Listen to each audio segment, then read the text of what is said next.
I'm wondering if now all of a sudden with this arrest, you see things turning around here. I somewhat see things changing. You know, I know that there's a little ways to go, but yeah, I'm hopeful. Yeah, there is some movement with that indictment. That is showing that it's moving in a direction that we wanted it to go. These men should be charged and placed in jail.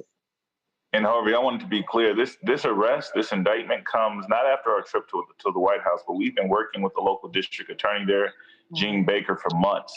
The indictment was held up because of the coronavirus pandemic and the failure to put together grand jury. This was the first grand jury that convened in Kansas City, and it was one of the first indictments to come out of that grand jury. And they charged with the maximum that they could charge with at the state level for this particular crime, for the fact pattern that we believe that happened. And so the men are facing 3 to 10 on the manslaughter charge, but an infinite, unlimited amount of time on the additional crime with a gun charge. However, we're also looking for federal intervention, as this family was promised at the White House. Well, it's interesting you say that, Lee, because you were at the White House, and that would be the that would trigger the federal investigation if you were successful. How did that go?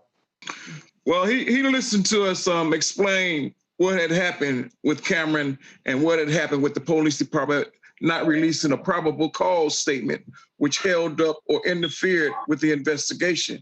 What he promised us is that he'll have the Department of Justice as well as the FBI take a look at this case also.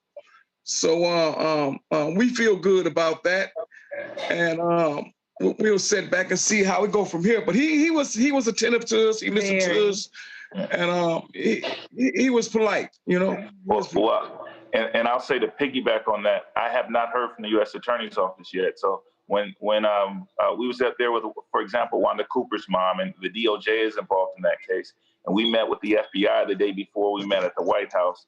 And so if he is serious about that promise, then the Bay family and my office should be scheduling some time to speak with the local U.S. attorney in the western region of Missouri. And we're anxiously waiting that call. It has not manifested yet.